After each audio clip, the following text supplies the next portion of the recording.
All right. Are we live? Well, according to this, we are. Thank you guys so much for joining me today. As you guys can see, I made it back safely from Florida.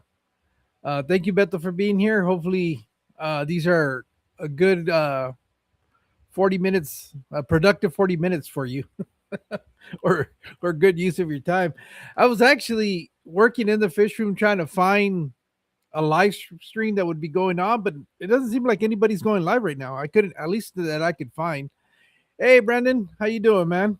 Glad to see you. Um, yeah, I guess as you guys know, this last weekend, I was down in Florida, and that was kind of nice, actually. I'm not gonna lie. Hey, Marcos, thanks for being here. Sam, thanks for coming in. Sarah, thank you for joining me. It was a pretty nice experience. We got to do a lot of fun stuff. Um, trip the trip, although not long, man, they're a little rough to fly cross country. And I think what it is just the way the seats are on these planes. Uh, and you're so close to the person sitting next to you. On the way over there, my wife and I sat together. Um, we were in the same row, sitting next to each other, but it was a red eye flight.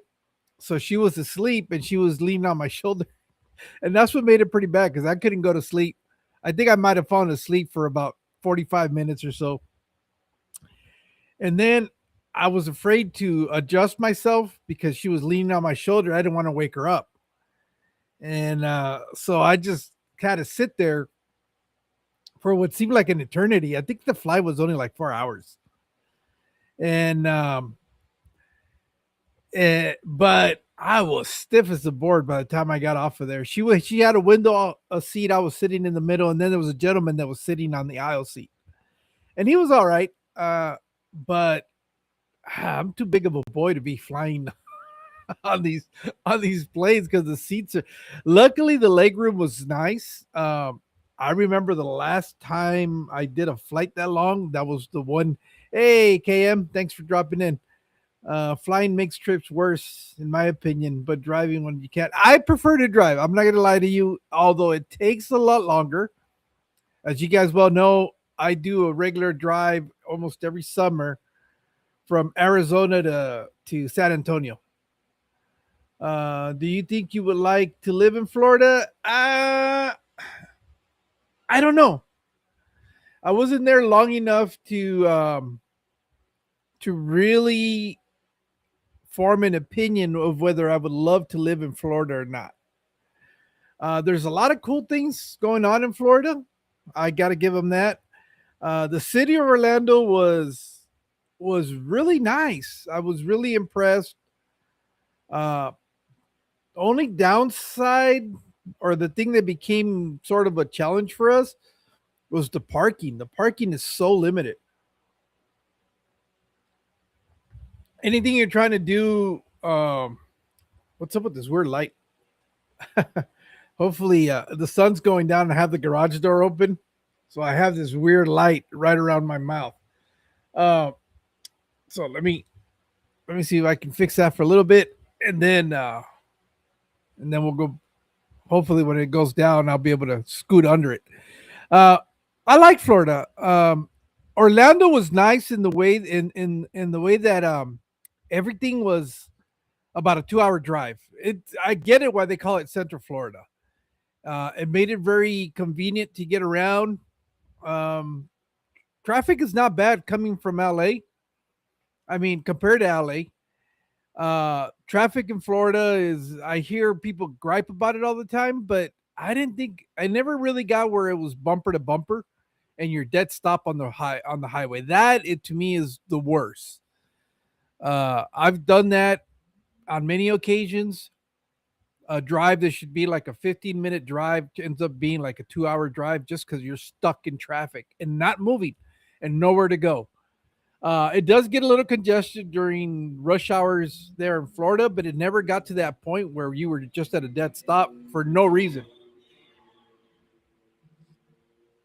A lot of the times, the slowing of the traffic was either because a vehicle was pulled over by their highway patrol. I don't know what they call them. Shit, that light is getting a little annoying. But I don't want to. It's only going to be a few minutes. But so it made easy. It made things getting around easily. See, we took off Thursday night. We flew all night. Got there Friday, like around 6:30. We touched ground like around 6:30. By the time we boarded off the plane and all that, and we got our luggage, it was probably like 7 o'clock in the morning. Um, I was a little bit scared when we got there. I'm not gonna lie.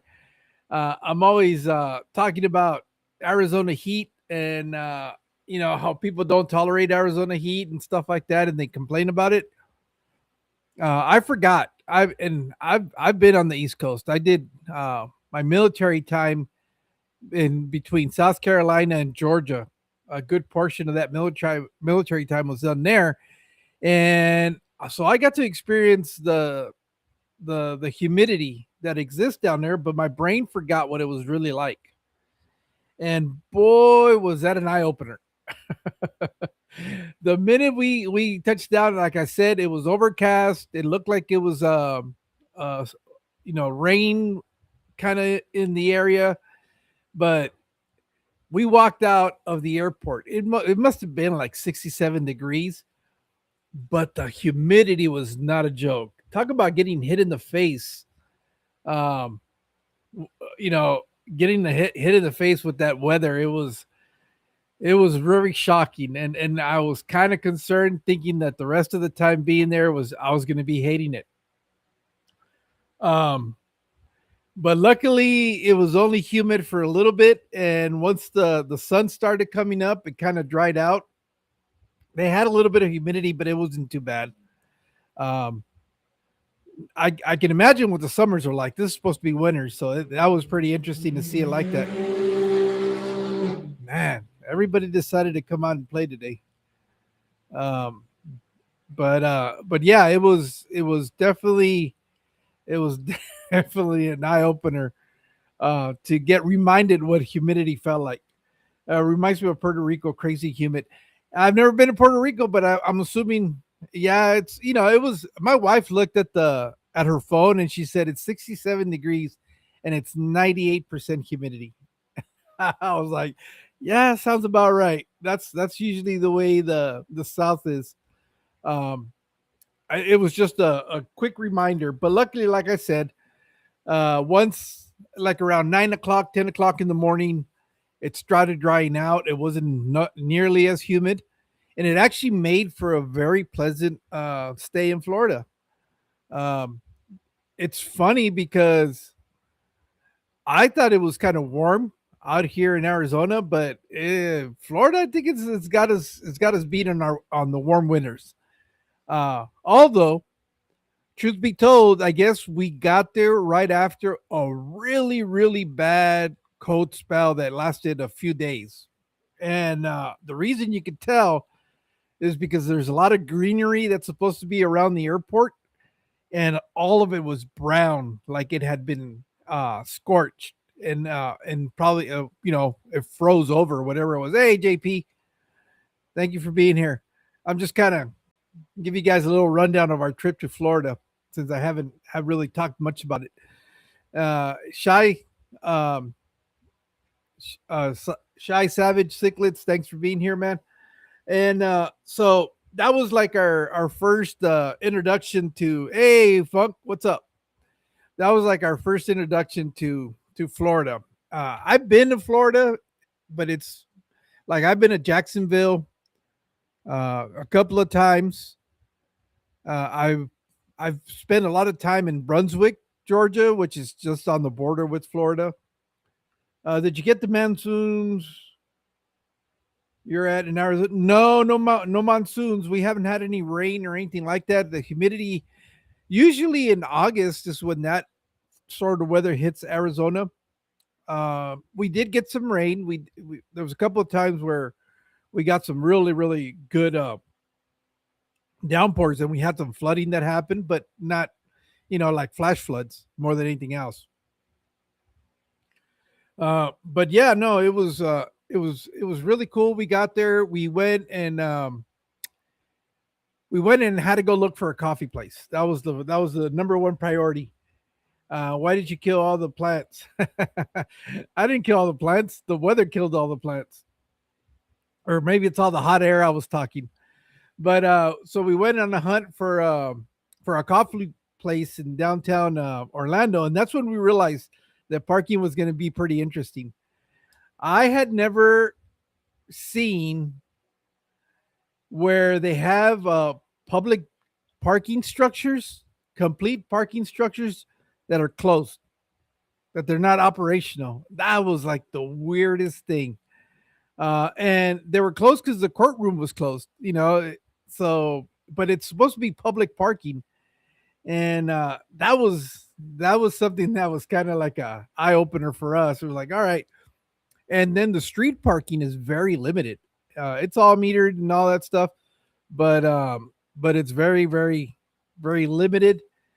Uh, a lot of areas you really can't park on the side of the road. So that was pretty interesting. So we did that. We finally found a spot. We had our coffee, and then after that, we had to kill some time, wait for the tux place to open, where we are gonna go get. I was gonna go rent my tux because we went down there for a wedding. That's the reason we were down there. But we decided to make it a little mini vacation since we were going down there, and so we ended up going to the tux place. We got fitted. I got fitted out. I was lucky because they did everything. I ended up waiting there. I thought I was gonna have to come back the following day to pick up my stuff. But the lady she did the entire thing. She fitted me, and she made the adjustments that needed to be made right there on the spot. So we probably spent about an hour and a half at the tux rental place, but I walked out of there with everything I was going to need for the wedding over the weekend. So we got that done. After that, we what did we do after that? Oh, we had to go find a place to go eat. Is that what we did? No, I think by that time it was almost time to check into the Airbnb that we were renting out. We decided to go do a little drive by. Mia loves herself some Mexican. Yeah, that was really cool. The way Mia reacted to me, I thought that was really really neat. Well, I'll get into that a little bit. As a matter of fact, there's a really cool picture, but I wanted to use it as a thumbnail. It's a picture of Funk and his family, but because it's his family, I didn't use it because I don't know how he feels about putting his business out there, but it's a great picture that we have. Um, but I used the other one instead, where we got to go hang out at one of the local fish farms, and so we were able to do that, and that was really cool. But so that day we ended up driving by there. By the time we drove by there, it must have been like 2:30. Check in was at 3. I sent the Airbnb owner a message that, hey, is there any chance we can check in a little bit early? Because by that time we were really tired. I didn't sleep at all during that trip, and I had been up all morning long. So luckily, he said he accepted. So we went in there. I think. Oh no! Prior to that, because I was waiting for him to respond, we ended up going to one of the shopping centers that was there close thereby, and I ended up picking. I didn't like the shirt that came with the tux rental. Um, they all for some reason tux rental shirts always fit weird, and so We went and got some other stuff that we needed for our vacation there. I didn't pack any of the toiletries because I didn't want to have to carry that stuff in the airplane. So we went to a a local Walmart, picked up some of the the travel size stuff because we're only going to be there 6 days. So we ended up doing that. That was kind of Friday. We spent doing all that. By the time we got done, we were able to go check into the place, and that was pretty much the that evening. Um, we just kind of watched TV for a little bit, and then we actually went to bed pretty early. And then the following day is when I was going to meet up with Funk, and we were going to go to Tampa. So we had agreed to meet up around 10 o'clock in the morning. So we had a pretty early start. Um, Also, uh, Uncle Joe's Fish Shed and Aqualust had talked about possibly meeting up while I was there, and I had told Jody from Uncle Joe's Fish Shed that we were going to go check out the consolidated fish farms, and he decided that he wanted to join us because he kind of wanted to hang out with us. So that really turned out pretty cool. So in the thumbnail, if you look at that picture, you'll see that it's Funk, myself, a young man that I hadn't met before. He's kind of not new to the hobby, but he keeps fish. He's a hobbyist, but he doesn't have a YouTube channel, at least not yet. His name's Kevin. Then it's Dan from Consolidated Fish Farms, and then it's Jody from Uncle Joe's Fish Shed. So we swing by, we pick up Funk. I got to meet his family. We said hello. They invited us for dinner. They asked us if we had any plans for the evening, and so we were treated to a traditional Puerto Rican meal by the time we got back from what we were doing. So we picked up Funk, and we headed out to Tampa. We ended up meeting. We ended up meeting down there at Consolidated Fish Farms. Met up with Jody was already there waiting for us, and we got to tour the facility. Now I'll tell you what. I know Funk kept telling me, dude, it's nothing special, but that's coming from somebody that goes there on a weekly basis. So I can see how the novelty of going to a fish farm can just it's just another place. But I think as a hobbyist, if you ever get an opportunity to go check out a fish farm operation, I highly recommend it. It is really an eye opener. At least it was to me in my case. It was a great opportunity to I guess bring validations to some of the ideas that I've had when it comes to keeping aquariums. And so I thought that was really really good. It's raining frozen iguanas. No, it wasn't. It wasn't that. It never really got that cold. They kept threatening that over the weekend it was gonna get really cold, but it never got that cold. I mean, it was really really nice weather. Yeah, and you know what? It's not anything that is like a.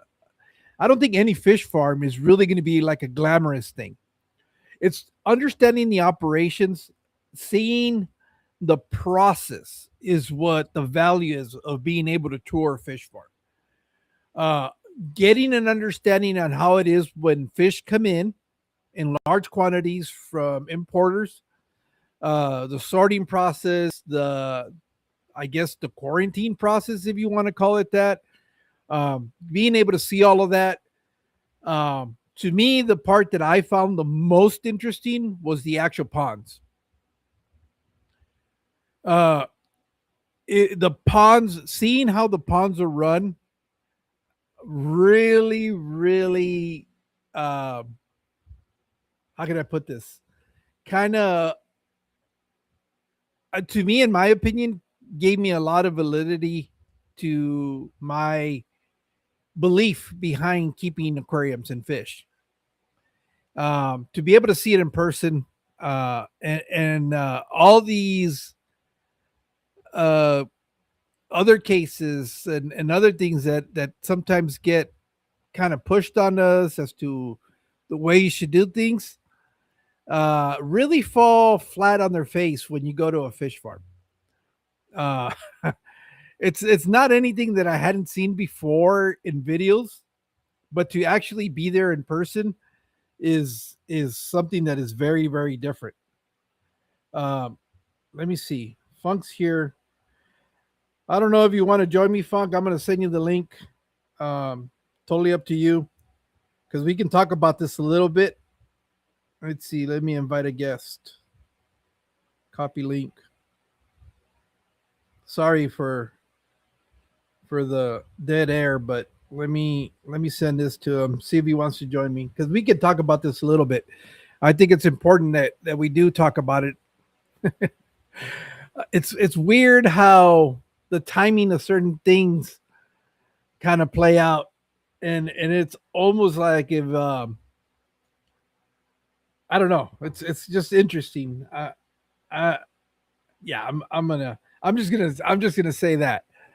But anyways, literally what they do, and this is talking from Dan. I'm working on that video. The problem with that video is that my audio is shit because I didn't think of giving Dan a, a microphone. So, um, I have these lavalier wireless mics that I have with me, and I didn't use them. And that's the one regret from the entire trip is not doing that. But at the same time, I kind of didn't care too much because I do want to bring on Dan as a guest and we want to have that conversation. Because I asked him, I said, dude, once he was explaining all of this to me and seeing it there, I said, dude, you got to come on. We got to talk about this. This is something that is really really cool.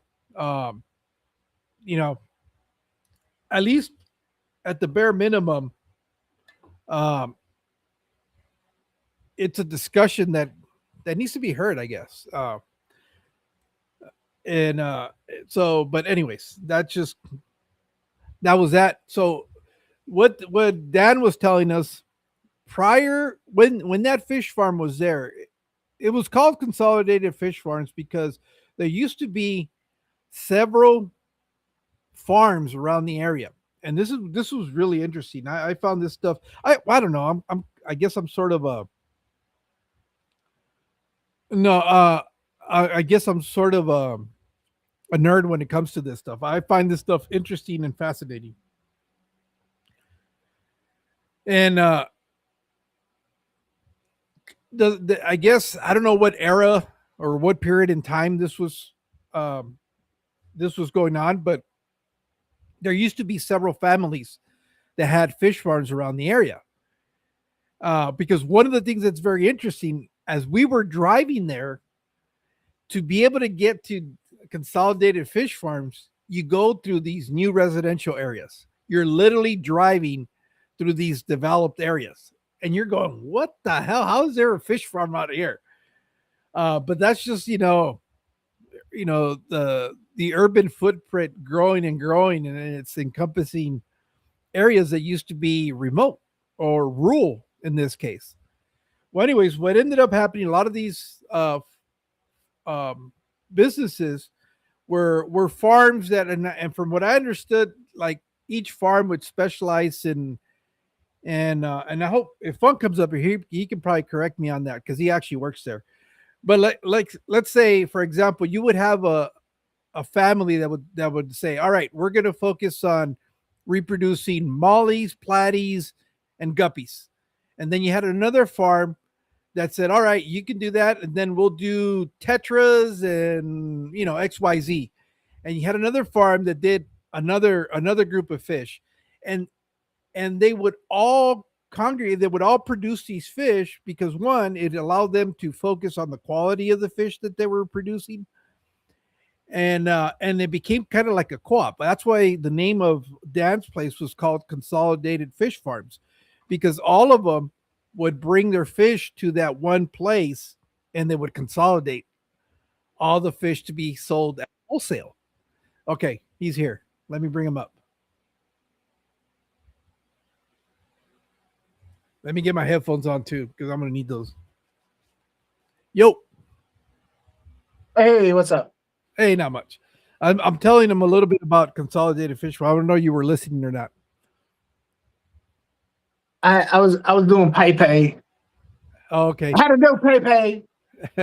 let me get the let me get this out of your face because I have the okay. Let me maybe if I do it this way.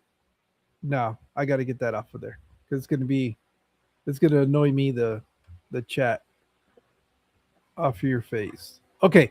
No, I was telling them that from what I understood from Dan back in the day, because I was telling him that the one thing that was really interesting is driving to the place, how all of a sudden we started hitting residential areas. And I'm telling, fuck, are we going the right way?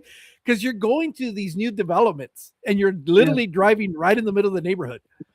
And finally we get out there, and then when Dan's doing the walk around, he was kind of telling us the reason why the place was called Consolidated Fish Farms, and that used to be that there was several local farms that were in the immediate vicinity. And now, if I remember this, and this is where I need you to correct me, if I understood Dan correctly, each farm would focus only on a certain group of fish, so that one, they're not competing against each other, and two, they have a better selection to be able to sell wholesale. Is that correct? And for what I understood, 100%. So that's what it was. That's what it was. So um Dan's father, Dana, right? He he basically was like the hub for a bunch of other consolidated for a bunch of the other fish farms in the area. So they would all like one person would do um neons or cardinals.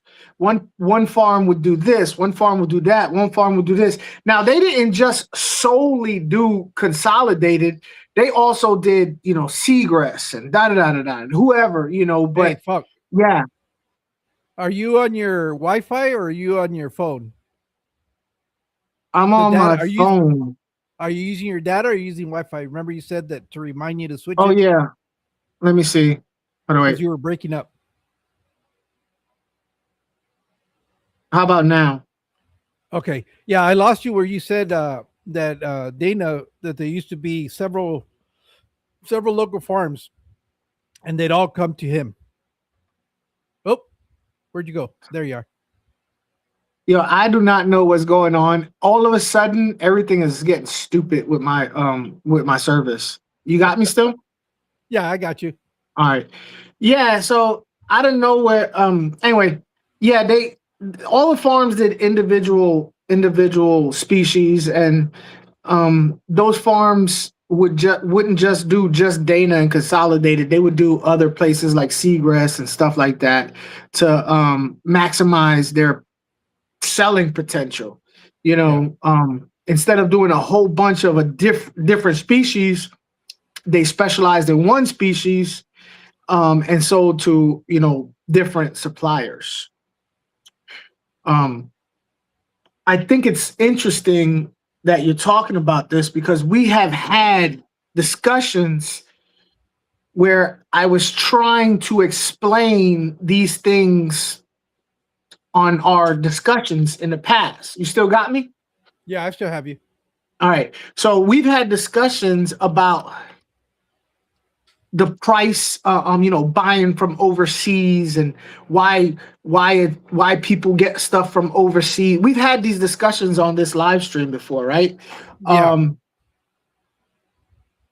well, as people started buying from overseas, the little farms could not continue. So when housing developments came in, yeah, they sold to the housing developments.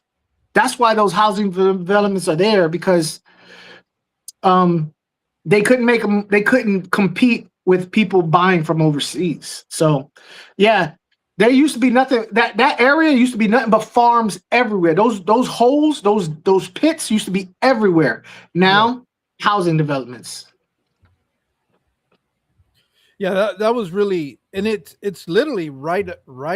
I mean, are they the last property that hasn't been developed? No, there are more fish farms, but No, you'll I know, find but them. I'm talking about as far as the rural community there, they are the last piece of property that hasn't been urbanized.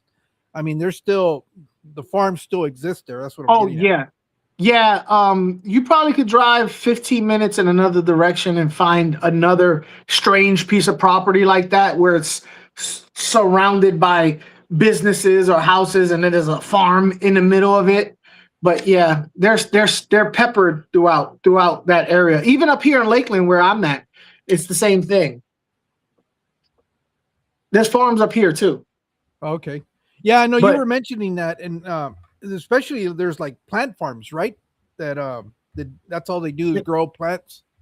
yeah, Plant City happens to be a very large. Like if you buying plants from a LFS or online store, it's almost definitely an online store. You pretty much getting it from Plant City. We passed it on the way to Tampa.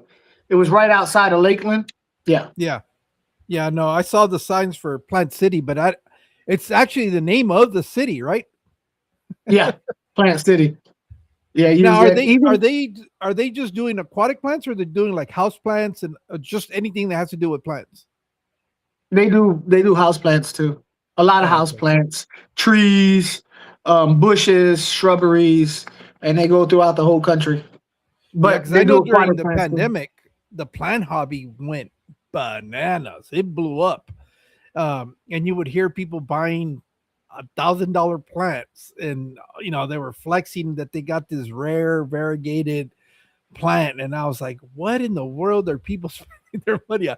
Probably the same thing they think about us and fish. Yeah, yeah.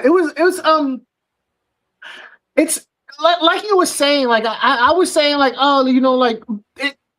The reason why I was saying, about, it's not as, is because a lot of people see things like they see things like Imperial Tropicals, and not nothing against Imperial Tropicals. Imperial Tropicals is an awesome place. They've done very, very well for themselves with their business model, incorporating social media into it. But because of the social media aspect of it, they're very conscious of the appearance of it all. But the majority of the fish farms look like Dan's. For instance, he's not telling you a specific part, but these guys were lucky enough to go to a part of Dan's operation that it took me 3 years to get to.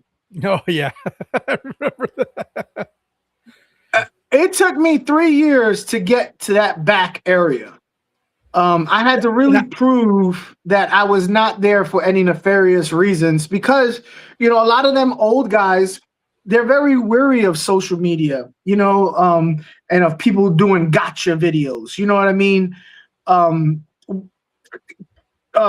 Mexicali, Dan is familiar with you. Yeah. So, that wasn't a worry, So these guys of course, they wasn't able to film because it would be hard to explain what the like. There's no lights. It's if you looked at it, you'd be like, what? And sometimes when I'm talking to people about their fish and their, what's the word I'm looking for? Their standards of, oh, my fish and da da da, and I'm like, you be a little bit taken back by where your fish came from, and I can't really explain it, but fish are way more versatile than people think. And I think these people think that their fish came like somebody was holding it with kid gloves the entire trip. No, that's not the case at all. Yeah. And you got to see a little bit of how they get to where they get to. But there's no footage of that. Not because they're trying to hide anything. It's just the whole explanation part of it, and it wasn't. Something nobody really needs to get into. Like I said, I could explain it to you, but trust me, the fish are well taken care of, and they're not there that long. But so public opinion, they only see a snapshot and they make their own opinions. But I was really, really happy that you guys got to see back there, because That's where all the good stuff is. That's where all the good stuff Well, is. yeah, and we because I was walking through the display part of the store, or I don't know, the retail side of the store, Yeah, the and retail. he had some cool, interesting stuff there. But that's not where the bread and butter stuff is. And I don't mean No. bread and butter fish. I mean Yeah. the really cool. I was like a kid at a candy store, Yeah. and Yeah. it took everything in my will not to walk out with fish that day from there. You could have. Um, You could oh have. no, I know, but I was still going to be there for. That was the beginning of the trip. I was still going to be there for another 4 days, Yeah. and Yeah. you Yeah. know, it You've was been stuck with these fish. yeah, and but the coolest thing.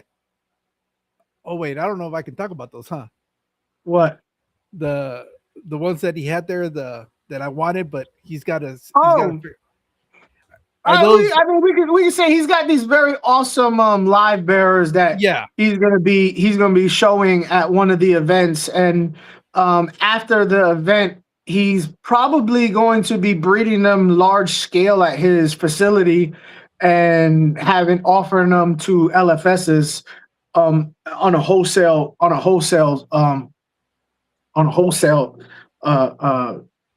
you know on his wholesale list. But yeah, those things are hot. Like, I'm not even a live bearer dude. I'm like, God dang, those are hot.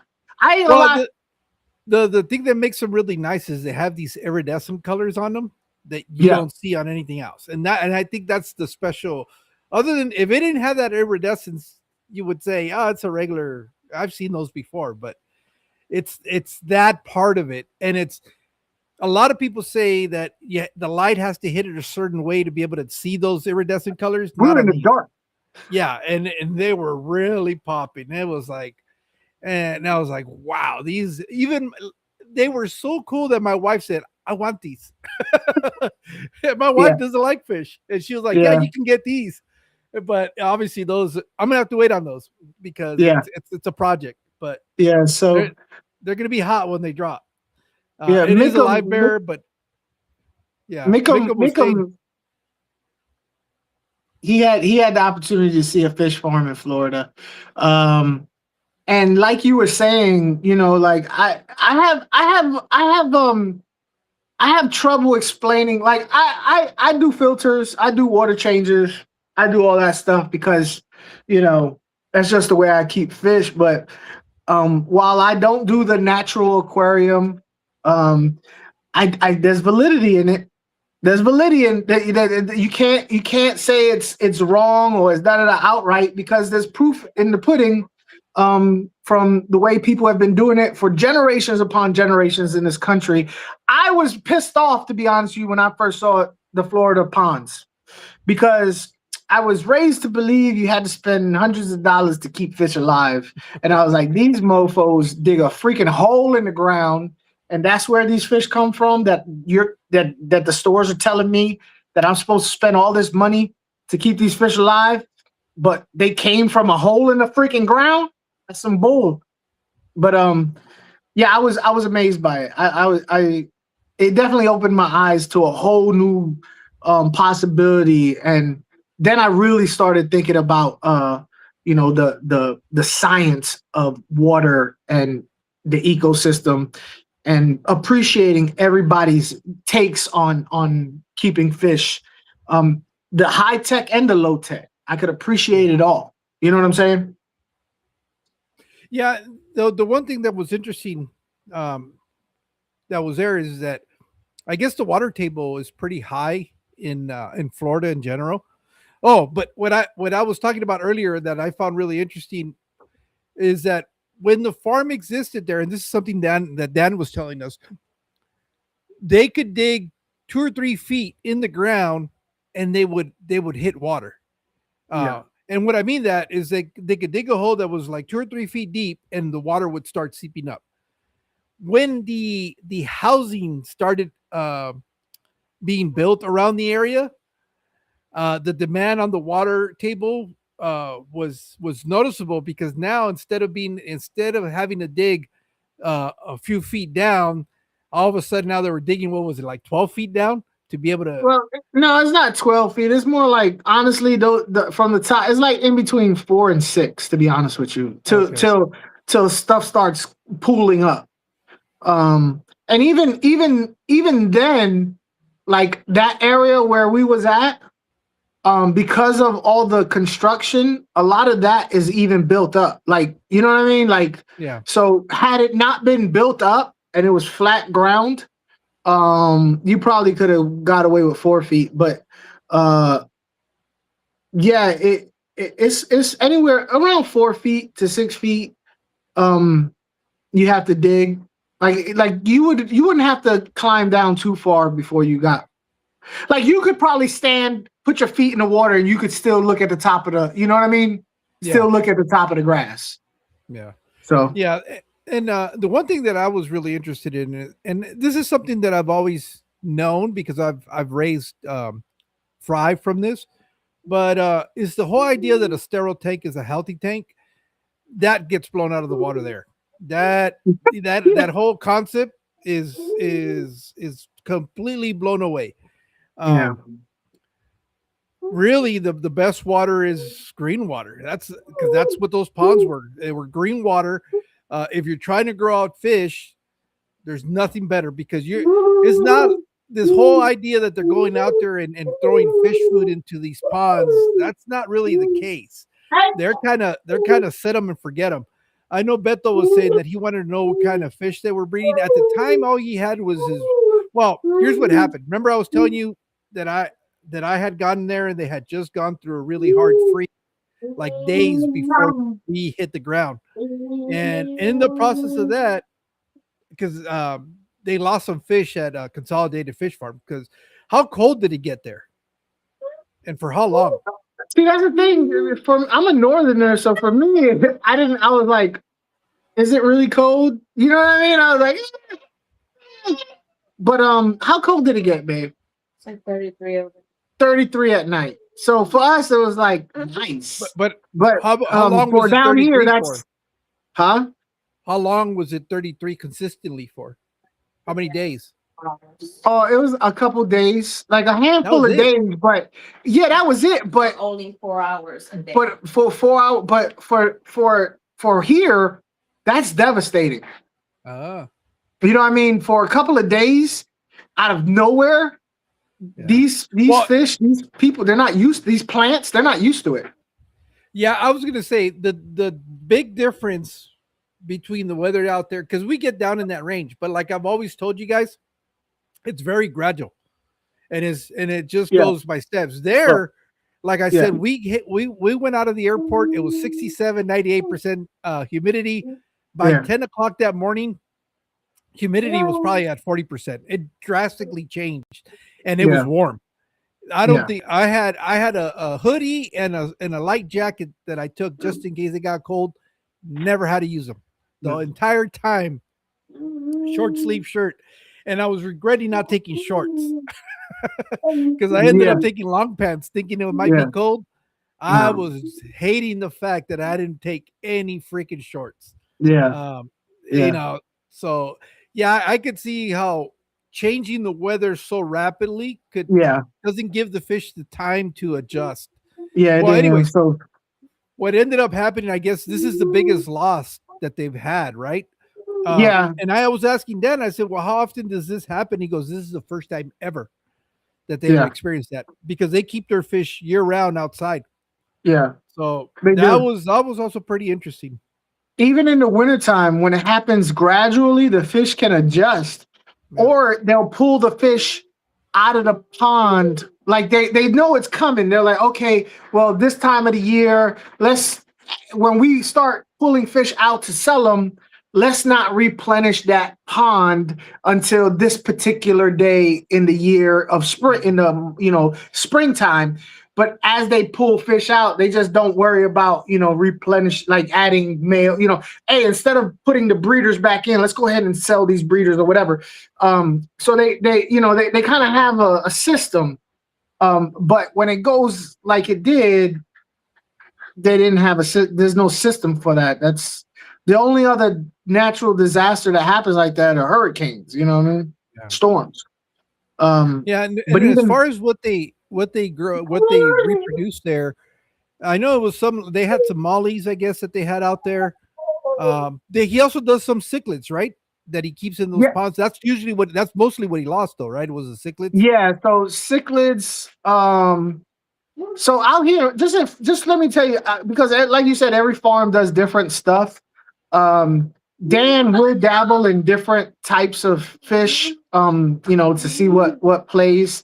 But you'll have out here in Florida, you have a lot of live bears, a lot of African cichlids, a lot of Central American cichlids. That's tetras, but a lot of tetras are in greenhouses. They do tetras in greenhouses, but in actual ponds, they'll do that. They angels, but they'll grow angels out in the ponds. They'll Okay.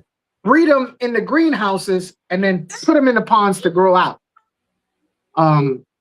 So there's a lot that goes on out here. I honestly was surprised that they put angels outside in the ponds to grow out, but as murky as it is, did I what? No. As murky as it is, I guess the predatory birds don't get them. Yeah. Yeah. So- And no, and then I guess so that people get a better understanding. The way the at least this farm was set up is you have a front building where it's the retail side of it, and then the other side is the distribution side, which is what Funk was talking about, where people are not allowed in. They actually have Yeah. a sign that says employees only, and that's kind of like the other back half of that building. And next to it, they have set up some what they call the greenhouse. That's what Funk is talking about, and it's a bunch of big vaults and tubs that are specifically there to grow out fish, and the temperature is always hot in there. I mean, that was really interesting. And then they have the ponds where they'll grow. I guess it's what bigger fish or fish that they know they're not going to have to be worrying about keeping temperature control. I guess. What's Mia doing? Mia stuff. So somebody was asking about treating the water, how they treat the water. Yeah.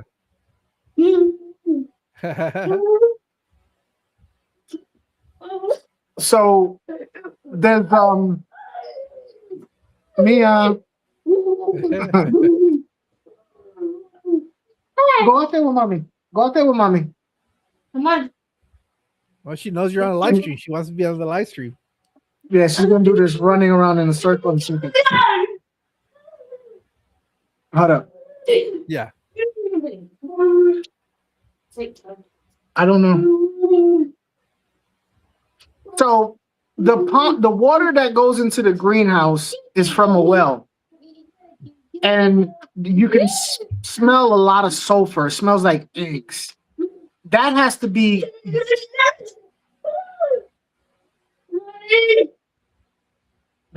gassed off. So what they do is they take the water from the well and they'll put it into I should have showed you. I don't know if you saw They're like there was chillers, like right? They're big chillers. Well, they're No, not chillers, actually- but it's agitators, right? They Yeah. So when we was walking, I should have pointed it out. There was like a big tub that was above ground. Like yeah. it was off the ground. That's where the water goes in. And there's a big aeration in there where it just churns the water up, gassing off all the gases, and then it gets put into the fed to the fish. Now, as far as being hard water, doesn't matter. In the greenhouses, whatever the water is the water. So when people start talking about, oh yeah, this fish needs this amount of water or this type of water, that type of water, Soft water and then or hard water. yeah, and in my head, I'm like, they didn't. Trust me, it didn't come from that type of water out here in Florida. If it came from Florida, it came from whatever the hell water came from the ground. Now, the ponds is a different story. The ponds, because of all the vegetation and the dying tannins and all that stuff that goes in. those fish come from whatever type of water those ponds pH is at. But mind you, they get pulled out of there and get put into the greenhouses at some point, or vice versa. So them being so sensitive to pH and hard water and salt water and all that stuff, again, I'm like, like I don't know why y'all stressing it. But you know, the industry tells you it's something that you have to worry about, or they're all gonna die. And I'm like, no, they don't. They really don't. But fish are very resilient. Very resilient. Yeah, that's the whole thing. That this whole it puts into question the whole acclimating fish. Yeah. It's really, you can plop and drop and they're gonna be fine. It's Yeah. Unless that fish is not healthy, it's gonna suffer. But that was the one thing, because you're taking fish from one place to another, and the parameters are completely different. There, as far as heating, that would be in the greenhouse, and it's whatever the temperatures in the greenhouse. The stuff that's out there is ambient temperature, whatever's going on. And the only reason why the temperature is elevated in the greenhouse again is to be able to grow out fish very quick. You know, just you're accelerating their metabolisms to get them to grow quicker. And in the greenhouse, that Yeah. was the one thing that I didn't ask in the greenhouse is I'm assuming they feed those on a daily basis, whereas the ponds are kind of on their own. Yeah. Well, they will feed fish on the ponds, but it's more of like you're just throwing a handful out there on a regular basis to make sure that if there is a lull in foodstuffs, that they are, you know, taken care of. They do get some food, but it's not like they're gonna starve. They get plenty of food through all the little things that get in there. You know, like there ain't no mosquitoes. I tell you that. Yeah, there's no mosquitoes. There's no larvas. No nothing. Yeah, there's no mosquito larvae. Yeah. But the fish in the greenhouse, they get fed. Those fish in the greenhouse are for fish that want to cultivate year round. The fish outside, they're for fish that they're growing out, or fish that are seasonal, that they just let happen. Oh, this season we have a bunch of African cichlids that were babies last season, but now they're ready to be sold this season. So, like I said, they've been doing this a long time, so they have the math down. You know what I mean? It's really like when you hear them talk about it, it seems very like, oh my God, there's like some formula. They don't have a formula. They've just been doing it for so long. They know. You know what I mean? They know. You know, like I would be worried of taking too many fish out of the pond. They automatically know how many to take out, how many not to take out, or you have to take out this many. If not, you're gonna have a problem because there's too many fish for next year. And they'll foul up the pond. And these it's a dying art, unfortunately, because of getting fish from overseas. Did you meet Dana? Was that the older gentleman that was there? Yeah. Right? Yeah, that's Dan's dad. People like him are going away, and it's sad because I get to talk to Dana every week. And I talk to him, and I always get a little bit like sad because he'll tell me stuff, and it's the coolest things that a fish person, like, I'll be real with you. All these talks and stuff that people have at like Aquashellas and that fish clubs and all that stuff, I've heard them, I've seen them, but I've found way more interesting stuff coming from Dana than I ever had from watching any of these talks from these people with PhDs and all that stuff. Not saying that that's wrong that they have all that stuff. We need that. But listening to Dana talk about how, because Dana would actually get hired out to other farms when their farms would have problems. Like, my farm is not producing. For some reason, all the fry are dying. Dana, can you come up to my farm and find out why?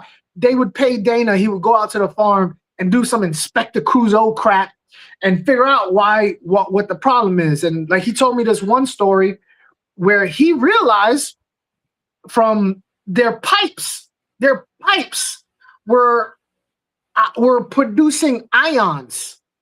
ions were Okay. killing the eggs.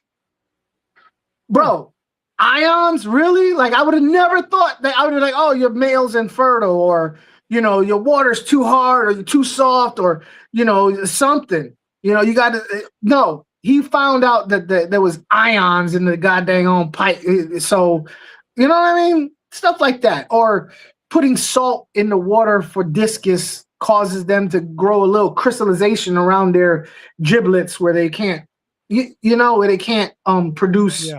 eggs and stuff like that, or viable eggs or viable sperm. But that's a dying art because of the housing developments and people buying fish from overseas.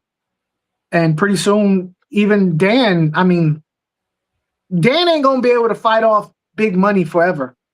Eventually, somebody's gonna offer him a chunk of change, and he would be stupid not to take it. Yeah.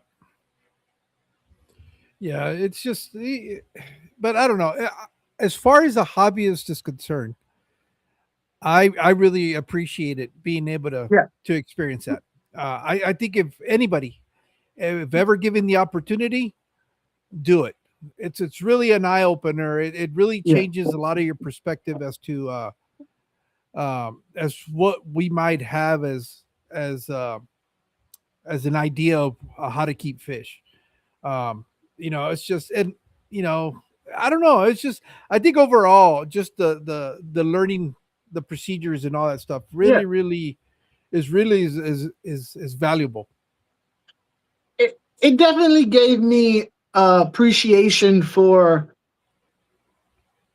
the simplicity of fish keeping, because We tend to yeah, overreact, I think, when it comes to fish. Yeah. I think we sometimes overcomplicate things, and maybe we need to take a step back and simplify things. calm down, like stop. For me, it's stop taking stuff so seriously. That's my thing. Like everybody's fighting, like, nah, nah, nah, nah, nah, nah, this is right, this is wrong, you're terrible, you're terrible.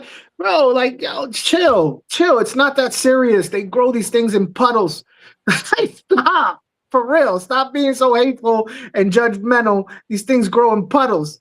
Get over yourselves. You know what I mean? But it was awesome. I'm glad you got to see some of the stuff that I had problems explaining or describing. And I'm not good at doing, hey, look, I'm on location. I'm not good at that. So I can't, even though I have the opportunity to, I don't, because I'm not good at it. I don't do like Mexicali does and go all up in people's business. You know what I mean? No, but the other thing where I felt validated, in my opinion, was when it comes to filtration. That's always been the one thing that I've always kind of had my own philosophy when it comes to that, and as to what's the best type of filtration. I've always said I don't think it really matters. I think it's more of what you're doing with it. But by far the king filtration is biological filtration. You can't have fish if you don't have biological filtration. Those ponds out there, they're not running sponge filters or hang on the backs or canisters. There's no UV filters. There's no carbon. Nothing. It is just water in the hole. Yes, there might be some water exchange from the water tables. There might be, but it's very nothing little. like what it's nothing like you would imagine. Nothing like at the level that sometimes we try to convince people that you have to be doing. So you go to go ahead. So as far as the water movement in there, it takes 4 days for those. If you dug a hole, if you took a backhoe and pulled out 18 feet of dirt by, let's say, what were they, 50 feet by 20 feet? Yeah, by 18 feet. If you did that, then it would take 4 days for it to fill up. Once it's filled, and the only reason why I'd be filling up because there's a huge void. But once that void was filled, there's no real water movement going on. Not inside. movement, but there is an exchange. It's not at the level that you would call it imagine. water change. Yeah. At any rate, that needless to say, that's not the but basically, it's not as serious as a lot of people make it out to be. That's basically what I'm saying. But yeah, I keep wanting to. Basically, he's talking about there's beneficial bacteria on this and on the rocks, and you could actually turn off your filters and you would have beneficial bacteria on the plants and on the glass and on the substrate, and it would still be filtered. And for the sake of the live stream and keeping it going and lively, I always want to have a rebuttal, but I can't. I'd be like, oh shit, he's right. But I really want to say something just to keep it going. But he's right. He's 100% right. He's right. Yeah, because this is you even know the plants did not live all the way down to the bottom of that. No, there was probably plants maybe what, a foot and a half from the top. The edges. Basically, whatever the sun could penetrate the depth of that water is where you would, and that's not even a dance fish farm. It's actually was one of the things that when I got there that Funk said. Once he goes, are you settled in? I said, yes. He goes, I need you to go outside and find any waterway, whether it's a ditch, whether it's a lake or it's a stream. He goes, you have to go out there and look. Luckily, the place we were staying in had a lake, and I could actually walk up to the edge of the lake. And he goes, you're gonna hate Florida for this. He goes, because you like plants. Toby, come over here. Toby, hey, get inside. Where are you going? Lay down. Lay down. And sure enough, I walked up. I see Moneyworth immediately on the edge and floating on the water. They had the real jungle valve, the thick jungle valve growing in there, but it doesn't go maybe past 1.5 feet from the bank. It was as soon as it starts getting deeper and deeper, you start losing all the plants. All the plants are right at the edge as they come out of the water, and immediately, well, maybe 2 feet from the embankment because it wasn't very steep. As a matter of fact, I took video. That's what I was taking video. I know Nick was making fun of me because he said it's water, but what I was trying to look at is to show all the different species of plants. I saw Amazon swords. Obviously, these are probably not native there, but they're there. I mean, they're there. Yeah. There was, Rotala, Luigi, all of it growing there on the banks. And that was the part that was really, really cool that I was able to see that. And I was like, oh man, I get it now, So to me, I don't understand why more Florida fish keepers don't have planted tanks because the stuff is out there for free. Yeah. A lot of people take it for granted out here. I thought it was funny when I first moved here because I don't do plants, but I recognize them from being in the industry for so long. I never cared about them. So I would go and I'd see these plants in the water. I'd be like, hold up, wait. People buy this crap and they're growing in ditches. And I would laugh and I'd be like, man, if I had the gumption to actually feel like digging all these plants up and cleaning them and sterilizing them, I could literally start a business selling plants without having to do any work except for cleaning and sterilizing plants and shipping them out. If one of you industrious people out there want to come down here and just start collecting native plants or plants out of ditches, you probably make yourself a nice little living. I ain't gonna lie, you could probably make a good living just collecting plants, cleaning, sterilizing them, and shipping them out without having to grow them. You could probably make a good living. I don't know. I'm not up to it, but you wouldn't have to spend the time to grow them. I think it's funny people actually grow them when they could just collect them for free. Yeah, there is a lot of the other thing that is if you're into botanicals, Florida is a haven of that. They're all free. As a matter of fact, people would pay you to go pick them up because they don't want them in their yard. It's all yard waste. you know, you have people that pay money to have all that shit picked up from the yard. Yeah. And here we go paying, you know, what, $10 for like 10 leaves or whatever. Yeah. I got a stack of botanicals outside that I need to figure out how to package it to where it don't turn into mush or dust in It won't. shipment. It won't. It'll You hold know? up. But I just got a source of banana leaves. I just got a source of banana leaves, and I'm start Oh, okay. offering. I'm on Florida, and I'm gonna call it. I'm gonna call it Florida Botanicals. I'm calling it Florida Botanicals. That I'm gonna start offering. I've been thinking about doing it for a long time now, but I wanted to try some out. I had in the 75. I didn't get to show you, but they completely broke down by now. All the botanicals I had. Remember that when I first started my 20 long, I showed you that. Yeah. How long ago was that?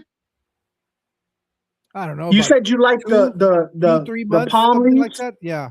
Yeah. I Yeah, like the palm leaves. yeah. Well, they completely broke down now, so they good for about how long? 6 months, 7 months. Some of them, you know. Yeah, depending on what if you have shrimp in there, they'll break them down Yeah, quicker. the shrimp probably will tore. I don't have shrimp, so I don't know. Yeah. So basically, I wanted to be sure that it was safe and everything. So because you mess around with people's fish, they get kind of saucy. But that 75 had it, and they're complete. There's maybe some remnants, but they're completely broke down. So yeah, I'll start doing that again. You I know, like the them. one thing that I found interesting, and I don't know if Dan's thought about this or not, but in the greenhouse, there's still space in there that he could put shelves and grow out plants, have like little plant grow outs, and be able to sell plants to increase his So plant volume.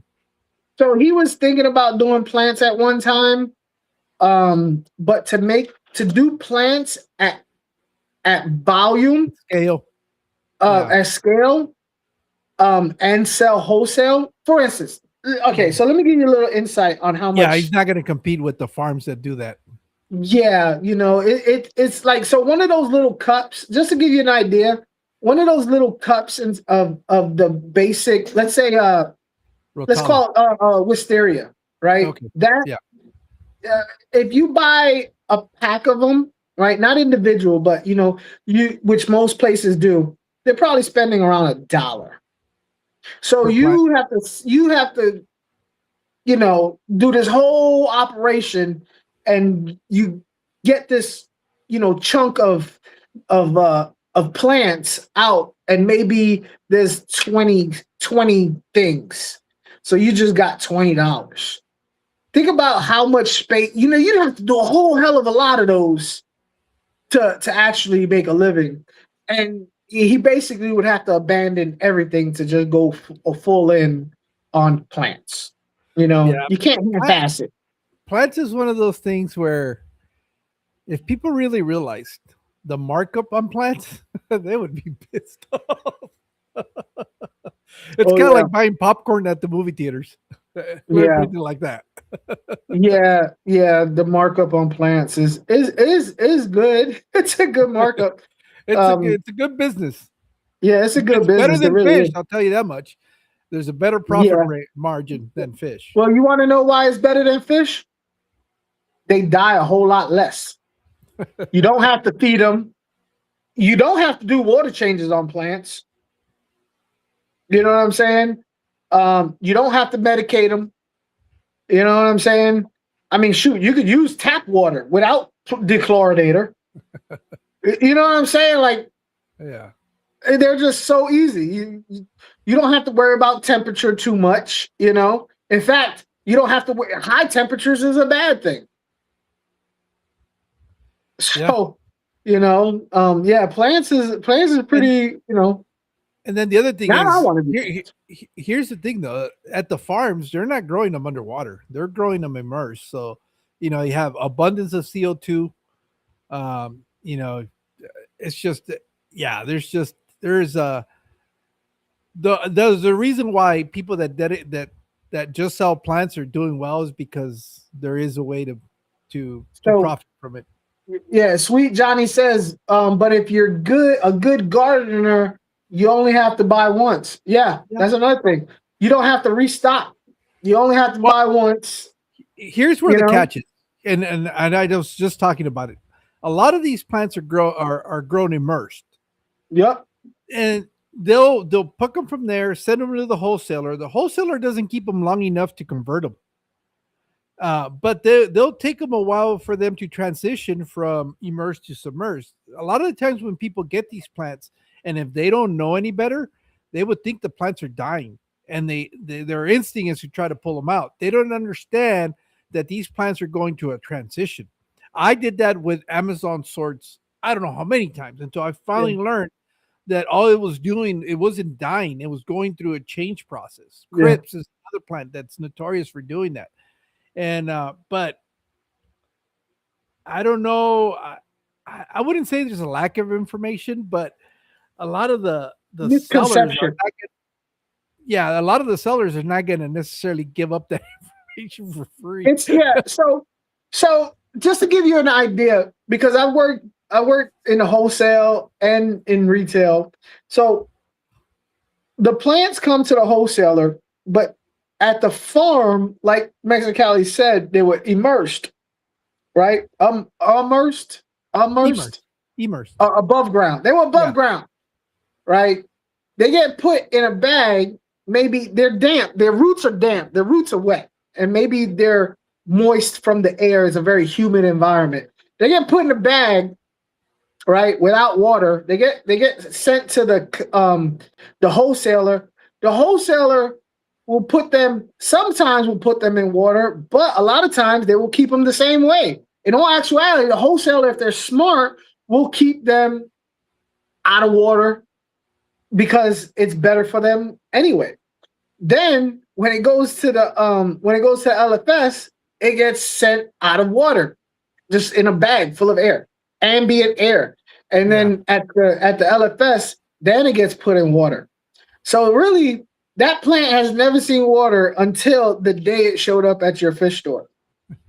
It never A lot of has the time. seen like complete water until the day it showed up at your fish store. To be honest with you, Yeah. that's just the There- truth. there are some stores nowadays that will already sell you converted plants, but the most part they're not converted yet. You're going to have Yeah. to convert them over in your aquarium. So and even then, you have to be careful. If the store is converting them themselves, you know, good for the store. It takes an investment for the store to do that though. Yeah.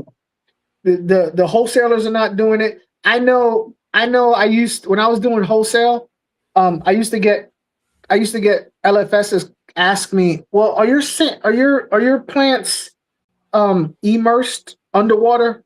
And I'd say no, and they were like, well, I only buy plants that have been converted, were completely and I was like, ma'am, that is, there's one in particular, and she was determined that there was a bunch of wholesalers that did that, and I was like, no, there's not. They might tell you that, but it's not. They might put it underwater when it gets to them, but when it gets to you, you might get a bag full of water with them, but it's financially, it just doesn't make sense. It doesn't make sense financially. And you just have to be a nice guy who's willing to take less money than everybody else to do it. To be honest with you, that's the God's honest truth. If you were selling it wholesale or a farm doing that, it's because you're just a really cool guy and you're willing to take less money than everybody else to make sure these plants were going to live in your tank underwater from day one. Yeah, I think the only business that I'm aware of that does it on a regular basis of converting plants over is probably Dustin's fish tanks, because he actually has the ponds where he's converting them over. But that's Yeah. Does he charge extra for it? they're a little bit more expensive, the plants, but there's a cost to it. But at least it's been transitioned. Same thing, I guess, what Aquarium Co-op does. Their plants are a little bit more expensive, but because they put them through that process of converting them over. And if they're more expensive, that's because they they had to spend more time, man hours, and resources to do that. So if you're looking for that, you have to be okay with spending a little extra. You have to, because it costs a little bit extra to get them to that point, you know. And But I she think didn't want to pay extra. This particular person didn't want to pay extra. She wanted to pay the same price for these plants to be. And I was like, that's just not reality. yeah. See, Johnny says that the plants are so fragile when grown submerged that they cannot survive shipping. And Yeah. I did have a little bit of experience with that where I've gotten plants. The problem with my we tend to run warm, and if you put those type of plants and ship them out here and they sit anywhere for too long in a container, they're gonna get cooked. And I've gotten a lot of plants that I've ordered that have been cooked. Do we know Sweet Johnny? I've never seen his I do. name. No, he seems I very know. knowledgeable. He was my last guest on the live stream. Him and I have a lot of similarities when it comes to the aquariums we keep. Oh, so he likes to dip his balls in the tanks too. That's only me. That's how cold the water is. Okay. I'm gonna have to watch that live stream. I have to watch that live stream. He's not too far from you. He's in northern Georgia. So Okay. What were you talking about? Not that far from me, northern Georgia. yeah, everything's close on the East Coast, man. Everything's close. I don't know. You are definitely a hermit because you don't like to drive more than 2 hours. Actually, I don't like to drive more than minutes. Yeah, actually, that drive to Tampa, I was on the way back. Oh yeah, he was trying to sleep and I wasn't letting him. I knew, and you know what? I was too tired to be like, shut the fuck up. But I knew it. He kept asking me dumb questions. I knew it. I was too tired to be like, man, fuck you. I was like, yeah, no. I was watching him in the rearview mirror. My wife was looking at me and she was like giving me a dirty look, like leave him alone. I knew you was. I was way I didn't too even know what tired I was to asking you. It was shit that it was just, made no sense. Well, I do have a talent to be able to answer questions while I'm asleep. Also, true, that's the military. coherent questions. Training. Coherent. I could answer. Like Maida used to have conversations with me when I was asleep, but it was like the right, and it wasn't gibberish. I'd answer her correctly. Yeah. I've been able to do that forever. That's because you when you're in the service, you got to be able to sleep light, and people are going to ask you questions. Yeah. So you developed that. I used to be able to do that, not anymore. Yeah. But let me tell y'all, people. Let me tell y'all something. Y'all know Mia is a huge part of this channel, so you hear her name a lot. Yeah. She fell in love with Mexicali. We were eating dinner, and she just got all up in between him and Maida, and just put her head on his shoulder like she knew him forever. We were like, what the hell that was like super cool. She really took a liking to me. Yeah. Yeah, she must not have good taste. Yeah, apparently not. But yeah, it was really cool. Mia really, she's just like, I'm getting right up in here next to this guy. And she just like never met him before, and just kind of like, she don't really do that. She don't do that. I guess my wife was very surprised too. She goes, what level is she at? I go, I don't know, but I know they're, well, Mia's a little bit different though, because she doesn't mind touch. A lot of kids, when they're autistic, they don't like touch, and she seems to be fine with that aspect, and she likes to lean on you when that's her way of demonstrating, I guess, comfort. Yeah. So Mia's level, we have to get her reevaluated, because she's done more since before. Like before, like when she was a baby, it was no eye contact, but now she does that.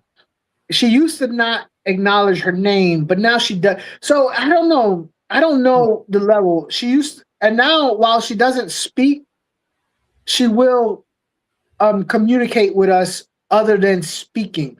She will say, if we say, Mia, say I love you, she goes, she will do that. So it's hard to explain what level she's in, because, autism is a spectrum. So, she might be, underneath a high level. It's hard to explain, but we do have to get that reevaluated. We definitely do. But but yeah, it was like really cool. And I was wondering how she was going to react with having strangers at the house, but she took a liking to my wife and me. Yeah, yes, she did. Yes, she did. I thought it was really cool. It was really really cool. Well, I love that y'all showed up, man. It was really. I was You telling want to them know that the truth? You yeah, want to know the truth? We've had people over for like Mia's birthday or Olivia's birthday that were not family, but you were the first people that were not family that came over for no reason. yeah, That came over just because you're friends of ours. We don't have people over. We're very selective. yeah, We're like, yo, yeah, you're cool and all that, but we don't yeah. want you in our house. You know what I mean? Like, this is our house, man. Like, you Yeah, got to yeah. No, be. I get that. That's the way my wife is. My wife does not allow anybody into the house unless that she tells me all the time, "Hey, you better not be inviting your friends over here." Yeah, and even if I do have let's say I do have a friend come over, it's like from well, you know where the door is under the carport and the Yeah, door to here, it's like choom choom. It's like real quick, bang. It's not like, hey, sit down and relax and kick your feet up and let's have a conversation. No, it's like, come in here, help me pick this up, put it in your car, and then you take off. So it was real cool. It was real cool. You are the first fish person that has come into my fish room though.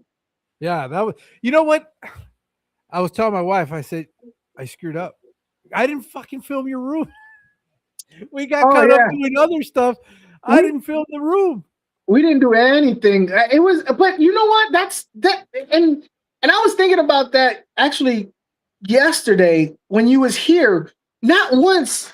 I mean, we glanced over the fish real fast, but we didn't go goo gaga over. Oh, look at this! Look at that! Look at that! It was just, you know what I'm saying? I kind of thought that was cool that we didn't make it all about fish and just people Yeah, being people. You know what I'm saying? yeah, yeah. And that's what it was. It was just we were Yeah. more engaged in the conversation and talking about Yeah. what we were doing and stuff. That I totally forgot. And then we did the live stream from there, and then and then food was ready. And as much Yeah. as we And we were quit. kept asking, Yeah. Hey, food ready? Hey, we're out. Peace. Please. I was hungry. so And we my were wife, smelling it the whole my wife time. and I were treated to a traditional Puerto Rican dish meal, I Yeah. guess, and Yeah. that was really interesting and cool. Yeah. That's that.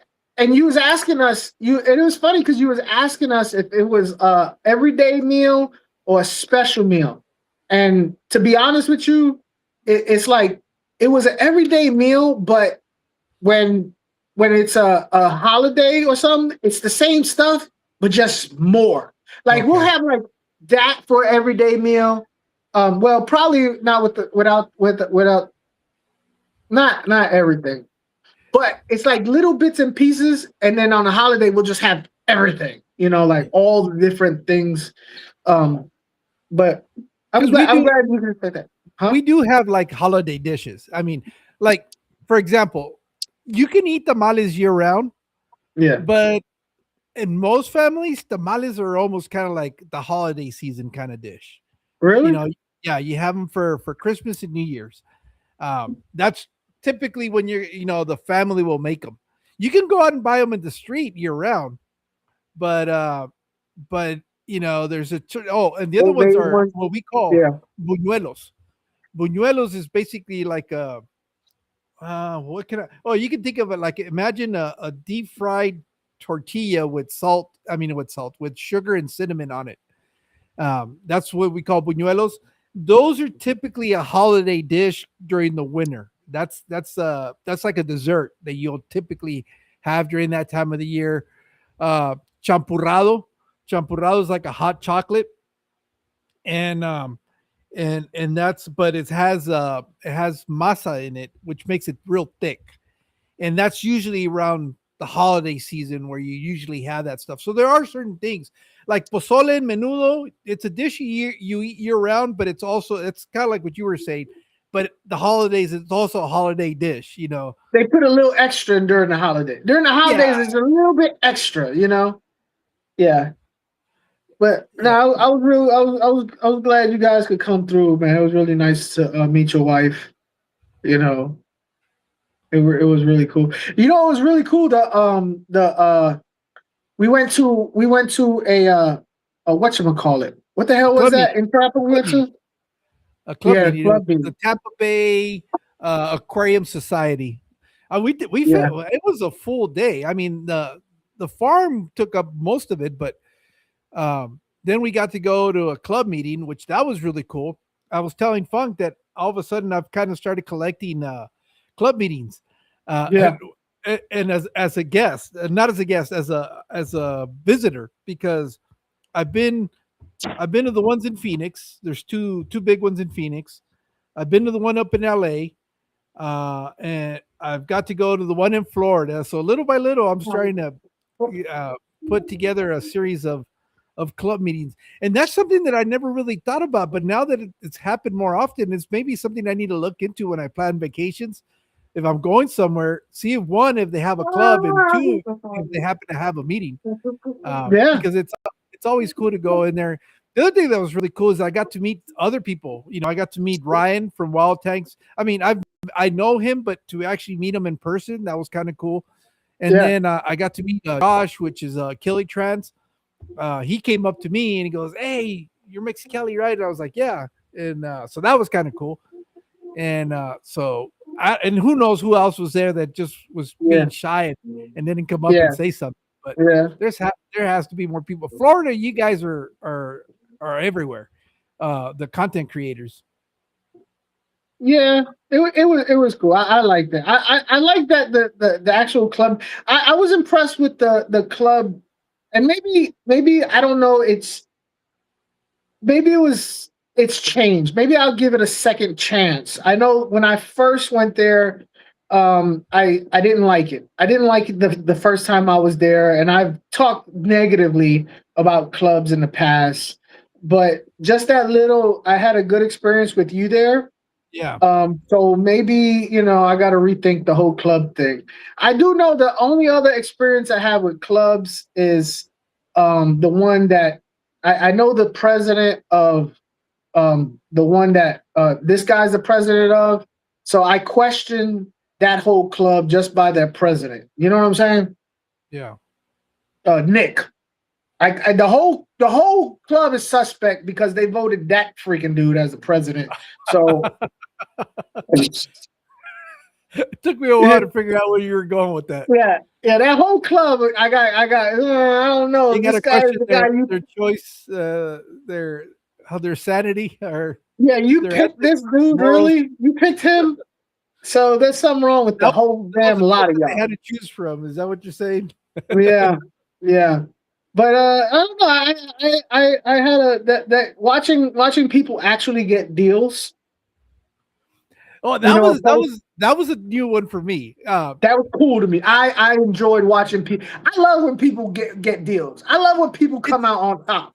It is weird because you never know what's going to do well at fish club auctions. It is a crapshoot. It is a crapshoot because at ours up here in Phoenix, I've seen shit that sells for 2 or 3 times what retail goes for. Yeah. Out of the blues, stuff that I'm going, really? You're going to pay that much? And then there's stuff that is like rare and you would think, oh, they're really going to bid on this stuff. You get it for like $1 or $2. And it's like, what in the world? It is weird. No, the one thing that I thought was interesting is the way they handled when multiple people bidded on one item and there was multiple items. That's a scam. I ain't gonna lie. Ryan is wrong for that. Peer pressure and people into buying stuff they refuse to bid on, and peer pressuring them into paying the more price that they didn't want to bid. That was foul. That's so foul. That was the first time I seen something like that. Usually, people when they drop out, they don't get. In our club, the bidder will get it, and if there's an extra item, they'll ask you if you want to get it for the price that you dropped out of. They won't force you to buy it at the winning bid. So this is what happened, y'all. I got to repeat this because it was amazing to see this type of strong arming and just It was some mafioso stuff. You know what I mean? So they're bidding, right? They're like, we got this pen. We got two Sharpies. We got two Sharpies. So we're just gonna set the price for this Sharpie based on the bid on this Sharpie. So we're just gonna put this Sharpie down here. All right, who wants this Sharpie? We got $1 here. We got $2. We got $3. We got $4. We got $5. We got $6. We got $7. $7. You don't want to bid? You're gonna stop at $6. $7 going once. $7 going twice. You sure you don't want it for $7? You don't want to go up to $8? You're positive? You don't want to go past $6? Okay, $7. So boom. All right, so this one is for $7. Hey, the one who didn't want it to go past $6. $7. Get it for $7. I know you didn't want to go to $7. You want it for $7, right? Pay $7. You're right here. Everybody's looking at you, you cheap bastard. You broke son of a bitch. Get it for $7. And the dude was like, okay. Bro, you wasn't willing to bid before, but why are you going to do it now? And they did it. Yeah, multiple times too. It was like they would have like 3 things, and they were like, "Hey, he just did it. He paid it. Now you pay it." And they all paid it. They all paid it. So what's the point in bidding? It's crazy. It was crazy. That was funny. That was funny. I was amazed. Man, I don't know if I want to bid on anything in this auction because I'll end up having to pay for it. That was some mafioso stuff right there. Don't mess with Ryan. Yeah, who's gonna tell Ryan no? Yeah. They had this little lady. She was 95 years old. Oh, yeah. 95 years old, man. I wish when I was when I'm 95 years old, I hope I'm kicking like she was. She was up there with just handing Ryan these dang on bags and stuff, moving and shaking and stuff like that. She was twerking at one point. Started twerking. Yeah. Dropping it like it's hot. Yeah, it was cool. Yeah, we that was not even in the plans. That was kind of like a last minute thing that happened. Yeah, an auctioneer that tries to sell an item. I love it. But you need to get Ryan. Yeah, you need to get Ryan to be your auctioneer, man. Y'all be rich. Well, who's gonna tell a 10-foot tall dude no? Yeah. Yeah, no doubt. No doubt. How am I catching a random stay here? We were making fun of him. Stray? Oh, Stray. Yeah. I wasn't making fun of you. I was making fun of your club. Yeah, the people that chose them to be in the people that follow you. I was making fun of them. What the hell's wrong with them? You are the way you are. They chose you. They the ones that made that choice. They're the ones I'm curious about. Hola, David. Yeah, no. That was kind of cool. And then after that, that Saturday ended up being a really full day for us because we ended up driving back from your place, and my wife's just like, I don't want to go home yet. So we ended up stopping at Universal Walk, and that was cool. City that was line. not City Line. It was City Line, right? Yeah. Universal City Walk. Yeah, City Walk. That's right. And that was kind of cool. I've been to the one up in LA. So I was telling her because she was like, I want to go downtown and go for a walk or something. And I said, well, if you want to go walk, might as well go to Universal City Walk. So we ended up going there. And that kind of, we were there for a good 2 hours, just walking around, looking at everything. Did you go to the bar? Did you do a little bar hop? Nah, we're not drinkers. We're not big drinkers. We did ice cream. We tried ice cream. That's our thing. You did an ice cream shop hop? Yeah. Oh man. No Kahlua, nothing there, nothing. No. She likes Cold Stone Creameries, and I like the yogurt, the frozen yogurt. So that's why we were. Did you go to racetrack? Did you go to a racetrack? No. It's a gas station. They have racetracks over here, and every gas station, every racetrack has a frozen yogurt bar with all the fixings. I didn't know that. I've seen them, but I didn't know that. Yeah, I remember one of them. I filled up when I go to the race. When I first got to Florida and I went to the racetrack, I was like, "Yo, they have chocolate chips and gummy bears and gummy worms and all the stuff you can put in frozen yogurt or ice cream. You get it right there. Do it yourself. I was so happy. Now I want to go to racetrack. Get me some frozen yogurt. Some froyo. Yeah. Froyo. And then Sunday we decided to go because we were there for a wedding. Funny enough, the wedding was on a Monday, of all things. Not on the weekend. It was a Monday, which is kind of cool because I made it so different from everything else. But it was going to be in St. Augustine, and we didn't know how long it was going to take us to drive from Orlando to St. Augustine. So we took the drive up there for the day, and we got to sightsee all of St. Augustine. I'm super glad we decided not to stay there because we were looking at when we didn't know any better, right? And when we were going to book it, we were going to book a couple of nights in St. Augustine. Yeah, no, I don't recommend. I don't recommend staying. I don't know. I just don't recommend it. It's old. It's too old, and St. Augustine's old. And you know everything. The biggest complaint we kept hearing from the guests that we knew that stayed there, everything smelled like sulfur from the tap. Yeah, and it's the water. It's the wells, the well water. Yeah, and there wasn't really much to do. I mean, everything that we did St. Augustine in half a day. I mean, you just walk around, see sightseeing. No. So I was super happy we didn't stay there. Yeah, we ended up driving back to Orlando after the wedding, which is fine. That's like saying I'm driving back from here to go see my grandkids. It's not that big of a deal. It's only like an hour and a half, depending on traffic. So it's not that big of a deal. So that's cool that you and the missus got to have like a little mini vacation.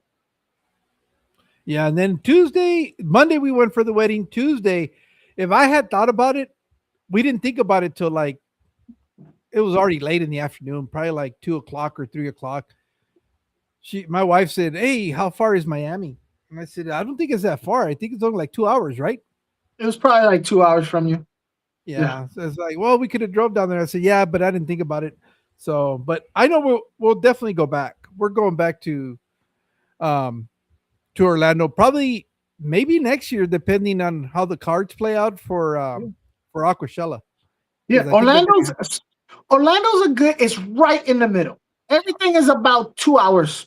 Yeah, because it's right in the middle, 2 to 3 hours. You know, Jacksonville's 2 hours. Yeah, Tampa is an hour and a half. Yeah, you know, Miami's 2 hours according to Google.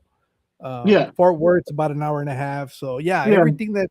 The only thing I wish I would have known where more of the content creators are located. I almost met up with Raul, from Raul. Yeah, Cribs, and he's right not there too in far. Orlando. Yeah, he's Yeah, right he's there in Orlando. But he was busy doing some other stuff. Although he did tell me he's not doing content creation right now. He's kind of left that alone. And I guess Robert, right? He's up in that area too. RLC. RLC. He's down in Tampa. Oh, he's down in Tampa. Yeah. So, you know, I often and I've talked about it in the past, but honestly, the whole idea of it seems very, very, what's the word I'm looking for? Massive. It seems very, very massive for me, because I don't really have anybody close to me that I would feel comfortable or would do it with me. But I would love to have like they do over there with Foxy and them, how they do a meetup, you know. Yeah. But I also feel like Florida fish tubers are really, they're not very united. Not very united group. That's because nobody's tried uniting them, I think. That's well, really well, if you look at them, they're very strange. They're very different. You got people who are you got people like let's say for instance Uncle Joe. You know they're hardcore. They're like the fish club types, or then you have the sensationalist people who what the hell with them. You know what I'm Yeah, saying? but I don't really consider them. Yeah, F those They're guys. in a whole different category. They're Yeah. entertainers. Yeah, and then you'll have people that kind of are sprinkled with different things that are doing their own thing. Like me, I'm doing my own thing. The Garden of Eder, he does his own. He's about an hour from me or less over there in the next town over, really, kind of. And we've been across each other. We've just never done anything together. You know what I mean? I mean, I've visited Brian a bunch of times, and we've done some videos together. But that he's not doing videos anymore. So it's a very weird dynamic. Not very united, tight knit group. And then the ones that I have come close with, they really, as far as doing YouTube and stuff like that, they so far I haven't really met anybody that was really serious, you know. And the ones that are serious, like I said, they got their own things going, and they kind of do it on their own. Yeah. But there's not really a community of Florida fish tubers. There's no community. I think also the reason why you don't all come together at once so often is because you have so many events every weekend. There's multiple events going on, because there was that weekend, that Saturday, they had a club meeting there, and I guess they had another one in Miami. And then there's a lot of club meetings. A lot of club meetings. Yeah, there's always something going on, so everybody kind of goes to whatever's closest to them, I guess. I guess, I don't know, but I would love to have a meetup. But the meetup wouldn't be just Florida fish people. I would like the Florida fish people to help, in creating it, but have it in such a time frame where other people could come if they wanted. Like, for instance, have it a week, like right butted up to Aquashella when Aquashella comes in March. You know what I mean? That would be cool. You know what I mean? But yeah. The problem also is like if you were to say Garden of Eder, well, the problem is that they're so committed to doing the Aquashella that they're not going to have time to put. They could probably have the pool and say, "Hey, we're throwing together like a weekend for get together or whatever." Yeah, but they're so busy they're not going to do it. Yeah, so. that's everybody got things going on. And I don't like, I'm not saying like, oh, everybody came in. I'm saying like, yo, like I got things going on. Everybody got things going on to where for whatever reason getting together seems daunting. You know what I mean? Like, man, that seems like whew, I don't see how that would be possible. But it would be nice to have, pick a time when nothing was going on, or where everybody would be, like for instance, there's a park, right? A park real close where they have huge gazebos. Like, they're actually not, I don't even call them gazebos. They're actually rentable, screened in buildings. You could rent them and have a decent club or a swap meet event outdoors at a large lake area with a park, and you could do something really cool there at an event type thing. And just thinking about it is like, God dang, that just the logistics of it would take more than just one person. And because, like I said, nobody's really tight knit like that, I couldn't see it happening unless there was already a club here that would be willing to do it, but I don't see it. JT, Justin Turner, he was saying that he organized an event in San Antonio, the Federation of Texan Aquarium Society. Oh, okay. Is that what you guys are calling it now? Is that your event, Justin, or is that a different thing? And if so, when does it happen? I think it would be Jeff said I think they would do it. I don't know if they would have time to. Yeah, that's the thing, though. They're super busy. Yeah, that's the thing. Me too. I'd be able to with help. I'd be able to do it, but not on my own. I just don't have the time to do it I on my own. wonder if well, I see, and I was gonna say like maybe Lucas Bretz, but he's also he's a seller at Aquashella, so Yeah. he's probably busy doing that. Well, let's say we did it sometime where it was like in the fall, where Oh, it's okay. actually nice here in Florida, in my opinion. Florida in the fall is actually nice because it's not too hot. Yeah. You know what I mean? That would be a nice time to do it, you know? But I don't know. It would be real cool. Like I would love to do it at a park where people could just come with whatever they can take home with them Yeah. and just go native collecting for plants or native collecting for fish or whatever, like that just would be cool to me, so they could experience that stuff and, have some fun and meet each other and do all that stuff where it's not like all about selling crap, you know, Okay. you know. And if people did want to sell stuff, make it a small vendor thing, like only homegrown type stuff, not. Of course, like if there's sponsors and they're really sponsor, yeah, but not, have just corporate crap all over the damn place. Yeah. No, Justin was saying his is Aquapalooza. This is a different event. It's called the Federation of Texas Aquarium Society. Yeah. So that's a new group. Is that a new club? Because I know the one that they were trying to form, that would meet at the Water Garden, Water Gem Garden, I think is the name of the store. I don't know. I think that one kind of went by the wayside. But San Antonio, I'm surprised that they don't have more. Number one, more stores and more activity when it comes to clubs. Now, I ain't gonna lie to you. I would join a club, local club, if it was purely cichlid. Oh, okay. Nothing against shrimp people or plant people or nanofish people or any of that people, but it's just not my thing. And those clubs, most clubs are like heavy into like those type of things, and cichlids get shitted on. And I mean, we all know it's the truth. It's just not a popular thing with a lot of people. Cichlid people stay at home, and all those people go to the clubs. It is what it is.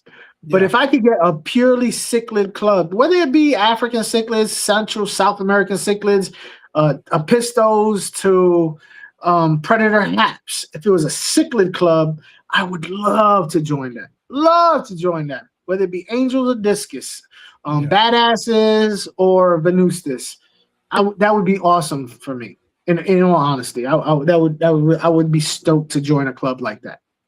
I would. But I don't know. Yeah, so that was pretty much the rest of the trip down there. I was really impressed with Orlando. I've been Yeah. to several cities. I liked how clean it was. Really for a metro area, it's pretty clean. The Yeah. only downside is the parking situation. That is a pain in the butt. A lot of people. A lot of people. You know, there's just not a lot of options when it comes to being able to park somewhere. Yeah. I'm happy in Lakeland. I feel like Lakeland is close enough to go to Tampa or Orlando. Yeah. It's right in the middle. Right in the middle. So, but yeah, Orlando's nice to visit. I wouldn't want to live there. I lived in a big city. Like I was telling you before, a lot of these big cities to me are not really big cities. Well, it's the same thing like growing up in LA. Yeah. Nothing is as big as LA. I remember being in Atlanta because that was like the first city outside of California that I went to, and everybody used to say Atlanta is a huge city. And when I landed there, I said, it's not really that big. I mean, where's the rest of it? Yeah. So, but that was a big city on the East Coast. Well, not necessarily because New York dwarfs everything else. But yeah. Well, dude, thanks for hopping up here with me. I think I'm gonna bounce. I don't have anything else really to to talk about in regards to the club. I mean, to the trip.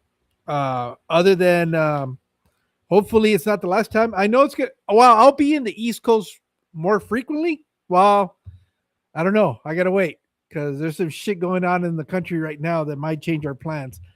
Because our son from the Air Force was got orders to go to South Carolina, but what's going on? Yeah, my son's in the Air Force too. On the opposite side of the world, he's going to find out on Monday if those orders are still good or he's going to get new orders. In fact, my son told me last week or the week before, he's like, yeah, I might, drop off the grid, letting you know ahead of time. Just pay attention to the news. Not trying to ghost you, just I'm in the Air Force. I was like, I get it. I used to be in the Army, so I'm like, yeah, I get it. Yep. So I hadn't heard from him. So, but yeah, if nothing happens, then he's going to South Carolina. So I'll be going up there at least once a year instead of going to San Antonio. South Carolina's nice. I haven't other than Myrtle Beach. That's the only thing I know. I don't know. I kind of wish I would have moved to South Carolina, to be honest with you. So we'll see. Really do. But I want to thank you and your wife for hosting us at your house and feeding us. That was really fun. You're invited anytime you're nearby. You have an open invitation. Now, the next time you come out to Arizona, you got to let me know, and we'll make the. We're trying to. My sister lives in Phoenix, man. We are so trying. We'll make the drive up to Phoenix to meet up with you guys. Yeah. You can show me around. Yeah. I'll take you to a couple of stores. There's a few good stores. So, with that being said, thank you guys for hanging out with us, and we'll see you guys soon. You guys take care. Enjoy the rest of your weekend.